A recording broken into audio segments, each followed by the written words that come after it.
갑이 위한 필수 과정 1매스의 정을 인사드리겠습니다.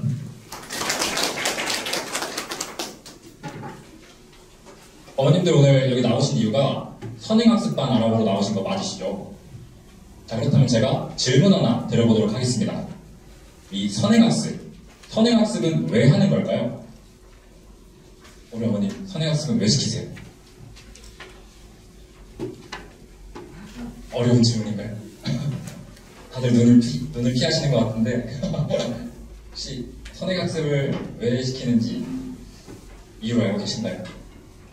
아마 다들 암묵적으로 뭐 해야만 하니까 그렇게 생각을 하실 것 같은데, 또는 뭐 좋은 성적을 받으려고, 좋은 대학을 보내려고 선행학습을 시키시는 것 같아요. 자, 그렇다면 제가 질문을 조금 바꿔보겠습니다. 선행학습을 하면 좋은 성적을 받을 수 있을까요? 확률적으로. 네, 확률적으로 그렇습니다. 정확하게 말하면 선행학습을 한다고 다 좋은 성적을 받을 수 있는 건 아니에요. 보세요. 대치동의 모든 학생들이 선행학습을 하고 있습니다. 근데 그 모든 학생들이 다 1등급을 받을 수 있을까요? 아니겠죠. 1등급은 한정적이고요. 실제 대치동 내신은 그렇게 호락호락하지 않습니다. 지금이야 아직 중학생 우리 아이들이 고등학교 올라가면 무조건 1등급을 받을 거야, 뭐 이렇게 생각하시겠지만, 정말 고등학교에 올라가서 우리 아이들은 충격적인 성적표를 가져올 거예요. 1등급은커녕 3등급, 4등급, 혹은 5등급의 성적표를 받아올 수도 있어요. 5등급을 받아온 학생들이 과연 선행학습을 안 해서 5등급을 받았을까요? 그들도 중학교 시절에는 열심히 선행학습을 했었을 겁니다. 선행학습을 열심히 하고도 1등급이 아니라 5등급을 받는 이유는 그 방식이 잘못됐기 때문이에요. 제가 어떻게 잘못됐는지 지금부터 보여드리겠습니다. 먼저 선행학습을 처음 하는 아이들이라면 상식적으로 기본반을 먼저 들어가겠죠. 가장 먼저 기본반에 들어갑니다. 들어가서 수업을 열심히 들어요. 수업을 열심히 듣고 까먹습니다. 학원에서 숙제를 내주죠. 이 숙제를 다 할 수가 없어요. 이미 내용을 다 까먹기 때문에. 답지 보고, 찍고, 넘어가고, 별 붙이고, 미흡한 숙제가 반복될 겁니다. 자, 이런 식으로 12번 정도 수업이 끝나고 나면은 벌써 1회독이 끝났대요. 우리 아이는 벌써 1회독을 완료했습니다. 1회독이 끝났으니까 어떡하죠? 더 높은 반 들어가야겠죠. 들어갑니다. 네. 분명 다 배운 내용인데 모든 게 새로워요. 뭐지? 문제들은 더 어려워지고요. 풀리지 않습니다. 그래서 이제 집에 가서 말하죠. 엄마, 이 반처럼 안 맞는 것 같아요. 다시 내려갑니다. 반복. 그렇게 저희 아이는 기초반에 1등이 되었어요. 공감이 되시나요? 혹시 우리 아이는 이렇지 않나요? 자, 그렇다면 제가 더 대치동에 맞는 예시를 들어드릴게요. 여기 최필득이라는 학생이 있습니다. 이 학생은 15살이에요. 대치동에서 자고나란 우리 최필득 학생은 아주 영특한 아이입니다. 15세 젊은 나이에도 불구하고 공통수학원, 공통수학2를 3번씩 했고요. 배수와 미적분을 2번씩 했습니다. 그리고 지금은 미적분 2를 나가고 있어요. 대단하죠? 블랙라벨도 했대요. 우와. 자, 이 대단한 최필득 학생, 어느덧 16살이 되었고요. 어느덧 예비고일 신분이 되었습니다. 예비고일이 됐으니까 이제 고등부 내신반을 들어가야 되는데, 당연하게도 이 최필득 학생은 심화반에 들어가려고 하겠죠. 그래서 심화반 입반 테스트를 봤어요. 결과가 어떨까요? 9문제 맞췄습니다. 혹시 10문제가 만점일까요? 24문항 시험지였어요. 그나마 다행인 건 우리 최필득 학생은 선방을 했어요. 이 시험지의 평균은 8점입니다. 그저 시험이 어려워서였을까요? 네, 어렵긴 했어요. 왜냐면 대치동의 실제 내신과 똑같이 난이도를 똑같이 냈거든요. 그저 제가 과장하는 걸까요? 제가 오버하는 걸까요? 제가 거짓말 치는 걸까요? 아니요. 이 예시는 얼마 전이죠. 올해 치러진 세종학원의 심화반 입반 테스트 결과입니다. 그때 정말로 평균이 8점이 나왔고요. 커트라인이 12점이 나왔습니다. 중학교 시절 그렇게 선행학습을 많이 한 중학생 애들을 데리고 심화반 입반 테스트를 치렀더니 결과가 이렇다는 거예요. 이게 현실입니다. 무분별한 선행학습, 무의미한 선행학습, 그저 진도 나가기에 급급한 이런 대치동의 어떤 유행과도 같은 학습 현상 때문에 우리 아이들이 그렇게 학원에 많이 다니고도 남는 게 없어요. 지금 당장은 학원에서 좋은 성적을 받아오고 또 우리 아이가 몇 번 했다 이런 단기적인 성과가 눈에 보이겠지만 저희 목표는 고등부 내신입니다. 고등학교 내신, 특히 대치동의 내신은 정말 어려워요. 그런 어려운 문제들을 맞추기 위해서는 깊은 사고의 시간이 필요합니다. 더 기초를 탄탄히 해야 되고요. 더 충분한 시간 동안 고민의 시간을 가져야 돼요. 그리고 그 고민의 시간 동안 사고의 크기를 확장시킨 아이들만이 고등부에 올라가서 1등급을 받을 수 있는 겁니다. 또 이건 제가 말씀을 안 드리려고 했는데 말씀을 드려야겠네요. 1등급을 받으려면 고등부 내시반을 심화반으로 들어가야 될 거 아니에요? 그렇죠? 근데 그 심화반들은 다 입반 테스트가 있습니다. 그리고 그 입반 테스트는 대부분 공통수학 1, 2에서 출제를 하고 있어요. 수원 스투는 아니죠. 네, 대수와 미적분, 저도 아직 좀 입이 안 붙어가지고. 대수와 미적분이 시험 범위에 포함되어 있다고 하나 그 비율이 되게 미미하고요. 많이 출제하는 학원도 20%밖에 되지 않습니다. 왜냐면 공통수학 1, 공통수학 2 그것만으로도 이미 변별이 되기 때문이에요. 또 1학년 과목을 잘하는 학생들이 결국에는 2학년 과목까지도 잘하게 된다는 것을 이미 학원도 알고 있기 때문입니다. 어머님들, 아직 늦지 않으셨어요. 지금부터라도 바로잡아야 합니다. 그리고 그 역할을 제가 맡겠습니다. 그래서 제 커리큘럼은 다음과 같아요. 깔끔하죠? 공통수학 1, 공통수학 2 각각 2번씩 진행합니다. 우리 아이들은 아직 대수와 미적분을 할 때가 아니에요. 냉정하게 말해서 아직 할 준비가 안 됐습니다. 1학년 과목이 완벽하게 되지 않은 상태에서 2학년 과목을 한다는 것은 정말 잘못된 행동이고요.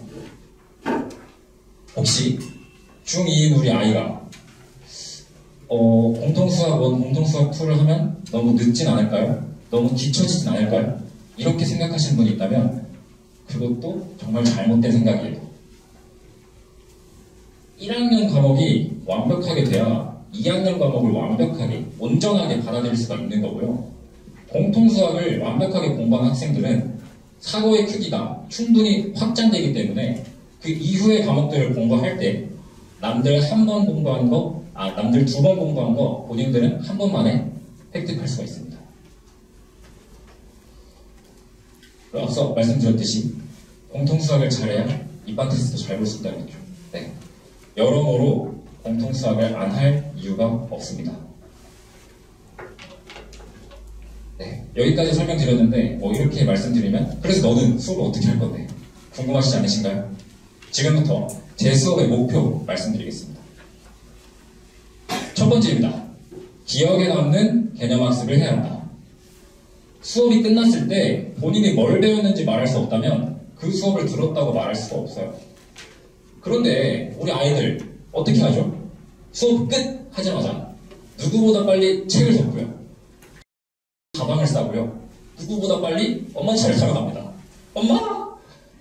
가방이 열려있고 급해요 우리 아이들. 집에 가서 얼른 또 유튜브 보고 해야 돼. 진짜 학습은 수업이 끝난 후에 본인의 것으로 만들 때 일어나게 되는데 수동적인 자세로 그저 듣기만 하고 끝나기 때문에 남는 지식이 없는 거예요. 반드시 수업 이후에 학습 단계가 필요합니다. 그리고 그때 활용하는 게 바로 개념 마인드맵이에요. 저희 모든 수업은 수업의 마무리 단계로 이 개념 마인드맵을 정리하는 시간을 갖습니다. 마인드맵을 하면 마치 지도를 그리듯이 이렇게 큰 분류에서 작은 분류로 가지를 쳐가며 분류하는 방식이죠. 즉 마인드맵을 그리기 위해서는 그날 배운 내용들이 무엇인지 그리고 배운 내용들이 어떠한 상관관계가 있는지 파악할 수 있어야 돼요. 그걸 모르면 그릴 수가 없습니다. 따라서 마인드맵을 그리는 활동을 통해서 전체적인 흐름 파악과 함께 추가적인 복습 효과를 누릴 수가 있는 거죠. 또 이런 활동을 우리 아이들이 스스로 하게 될 건데 그렇게 되면 수동적인 자세로 듣기만 하던 아이들을 능동적인 자세로 바꿔줄 수가 있게 되고요. 그렇다면 수업의 이해도와 참여도를 올릴 수가 있게 되는 겁니다. 마지막으로 이 마인드맵을 그 자리에서 외우는 것까지가 제 수업의 목표입니다. 마인드맵을 외운다는 것은 구조적인 관계를 외우는 것이지 그저 주입식 암기가 아니에요. 구조적인 이미지로 머릿속에 박힌 개념들이 아이들의 장기적인 기억에 도움을 줄 것이고요. 단원별로 쌓인 마인드맵들이 모여서 한 과목에 대한 완벽한 이해로 거듭나게 될 것입니다. 자, 이렇게 좋은 마인드맵 확실하게 공부해야겠죠. 외우지 못한 학생들 귀가시키지 않습니다. 두 번째는 문제 낭비를 없애야 한다 입니다. 수학을 공부하다 보면 모르는 문제는 항상 있기 마련이에요. 그런데 죄송합니다. 그런데 그 모르는 문제들을 낭비하고 있기 때문에 문제가 되는 겁니다. 또 예시를 보여드릴게요. 자, 왼쪽에 보시면 별표가 하나 쳐져 있죠. 그리고 깨끗합니다. 이게 중요해서 별표를 친 게 아니에요. 문제를 읽다가 너무 긴데 모르겠는데 하면은 별표 치고 넘어가요. 이번에는 맞았네요. 여기 보시면 고3 평가원 문제입니다. 고3 평가원 문제를 풀이 하나 없이 맞췄어요. 이야, 우리 아들 혹시 천재일까요? 찍어서 맞춘 겁니다. 오늘 집에 가셔서 문제집 한번 다 살펴보세요. 이런 문제들이 있나 없나 장담컨대 많을 겁니다. 은하수가 펼쳐져 있을 수도 있어요. 이런 문제들 우리 아이들이 다시 풀어볼까요? 안 보겠죠. 그래서 문제 낭비라고 하는 겁니다. 수학적인 성장은 본인이 모르는 문제를 풀 때 일어나요. 그런데 이런 모르는 문제들은 다 제쳐두고 본인이 아는 문제들, 쉬운 문제들만 풀고 쉽게 공부하기 때문에 발전이 없는 겁니다. 그런데 이런 문제 낭비를 없애기 위해서는 수업 시간만으로는 충분하지가 않아요. 수업 시간 동안에는 제가 이런 것들까지 볼 수가 없대요. 그리고 중학생인 우리 아이들은 특히 수업 시간 외에 이런 문제 낭비를 없애기 위한 밀착 관리가 필수인데요. 이런 밀착 관리를 어머님들이 하실 수 있으실까요? 힘들겠죠. 그래서 제가 했습니다. 잘 나왔죠? 저는 매주 일요일 저녁마다 우리 아이들을 위한 클리닉 시간을 열어뒀어요. 그리고 제 수업을 듣는 우리 아이들은 이 시간에 무조건 참석해야 합니다. 클리닉의 목표는 단순해요. 숙제 교재 완벽하게 끝내기. 앞서 보여드린 별표 치고 넘어간 문제, 찍어서 맞춘 문제, 그리고 정말 풀었는데 틀렸던 문제들 있겠죠? 그런 문제들은 이 클리닉 시간에 제가 다 해결해 줄 겁니다. 우리 아이는 소심해서 질문을 못해요. 제가 다가갑니다. 우리 아이는 질문이 너무 많아요. 괜찮습니다. 제가 원인을 파악해 드리겠습니다. 우리 아이는 질문 없다는데요. 없을 리가요. 제가 다 찾아내겠습니다. 모르는 문제를 없애는 것, 그리고 숙제 교재를 완벽하게 끝내는 것, 강사인 제가 직접 참여하는 클리닉을 통해서 모두 이끌어내겠습니다. 자, 지금까지 제 수업의 목표 말씀드렸는데 정리 한번 하고 갈게요. 기억에 남는 개념학습을 해야 한다. 개념 마인드맵을 통해 잊을 수 없는 개념학습을 진행하겠습니다. 문제 낭비를 없애야 한다. 강사인 제가 직접 참여하는 클리닉으로 우리 아이들의 문제 낭비를 모두 없애겠습니다. 확실하게 관리해드리겠습니다. 다음으로 교재 얘기를 잠깐 해야 하는데요. 저의 모든 수업은 제가 만든 자체 교재로 수업이 진행됩니다.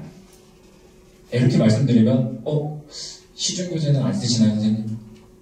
이 시중교재가 좋다던데 왜 선생님은 자체 교재로 하시나요? 이렇게 물어보시는 분들이 계셔서 말씀드릴게요. 저는 대치동에서 5년 동안 고등부 내신 컨텐츠 작업을 해왔습니다.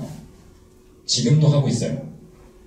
이게 무슨 말이냐면 대치동 내신의 트렌드와 핵심을 모두 꿰뚫고 있다는 겁니다.